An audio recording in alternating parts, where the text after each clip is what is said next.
how did you meet Taylor Swift? How did you get in Time magazine? How do you deal with all the Swiftie hate? People say that we are stealing tickets. What are your controversial Swiftie takes? When do you think Reputation TV is coming?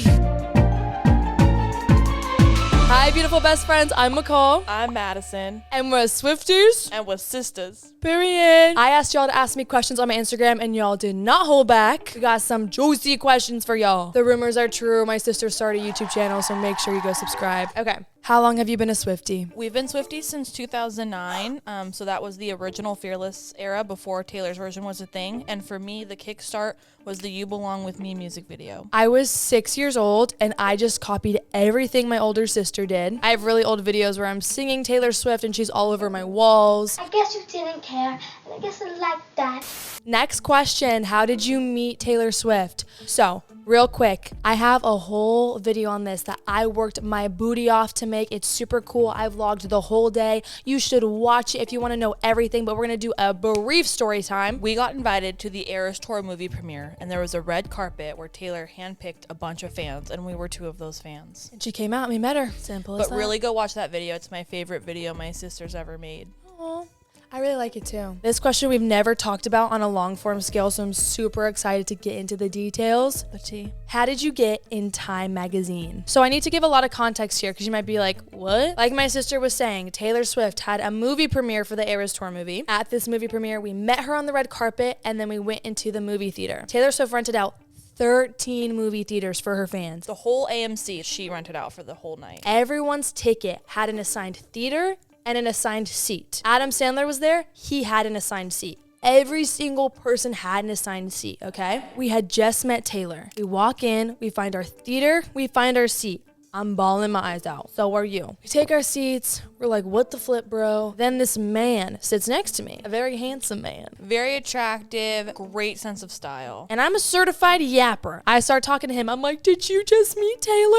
And he's like, no, but I've met her a few times. And at this time, I didn't know that there were any reporters in the movie theater. So I thought he was a Swiftie that happened to have met her a couple times. I was like, that is so cool. So we're checking Twitter and we see that Taylor Swift is going into each theater to introduce the movie and thank everyone for coming. We were the last theater she came to. So we were just talking to this man named Sam for an hour, and he was such a Swiftie. He was asking us the best questions. He asked us, I thought this question was great. What Taylor Swift song best represents, like, her? He said all 10-minute version, right?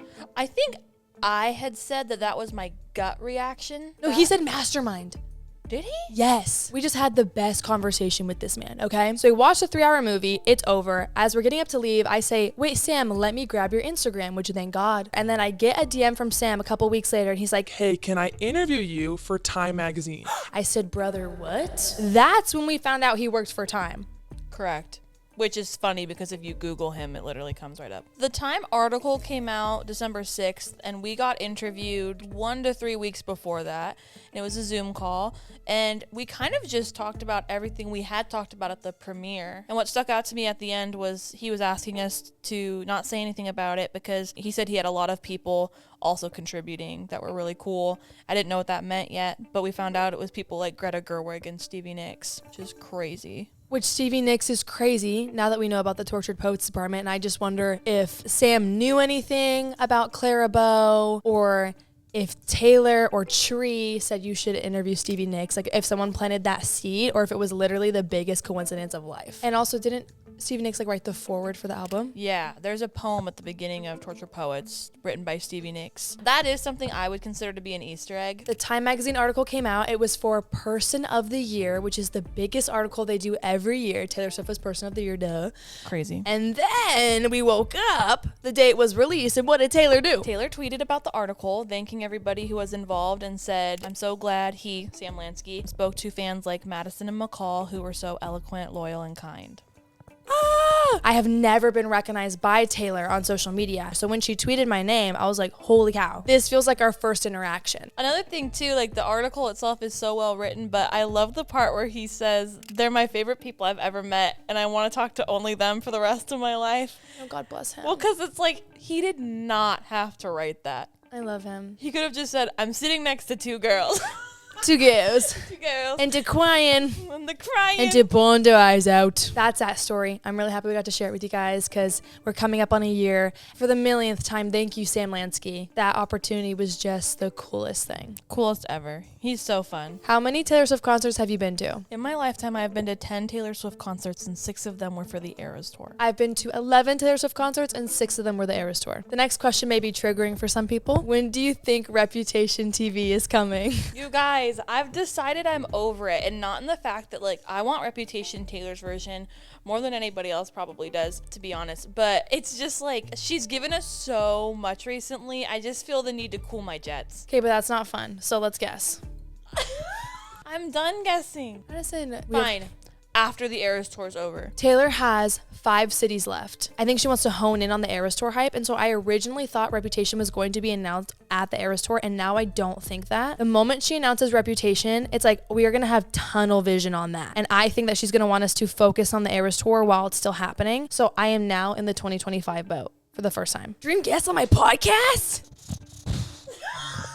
What are your controversial Swiftie takes? I have a lot of controversial Swiftie takes. My biggest one is that not everything is an Easter egg. And my second biggest one is playing games or having conversations like, who's your favorite ex? Is weird. They're real people. Those were real relationships. It's none of our business, and we barely know anything about it. I have some controversial Swiftie takes. I like when dancers are wearing the same outfit. Like on Beyonce's tour, if I'm not mistaken, everyone had the same outfit, and I just like that cohesiveness. I'm fine if some people are wearing long sleeves and short sleeves. I just wish that everyone was wearing the same color and the same pattern. Most obviously, it's just not that deep. Like, I understand that. Like for Speak Now, you love that. Or Reputation. Or I think the Reputation, they're kind of different, but they're all black and red. It's just like more cohesive to me. Have you ever not liked Taylor Swift? No. Even when Taylor Swift was getting canceled, we stuck by her side. What is your favorite Taylor Swift song from each album? Let's start with debut. Tied Together with a Smile and or Cold as You.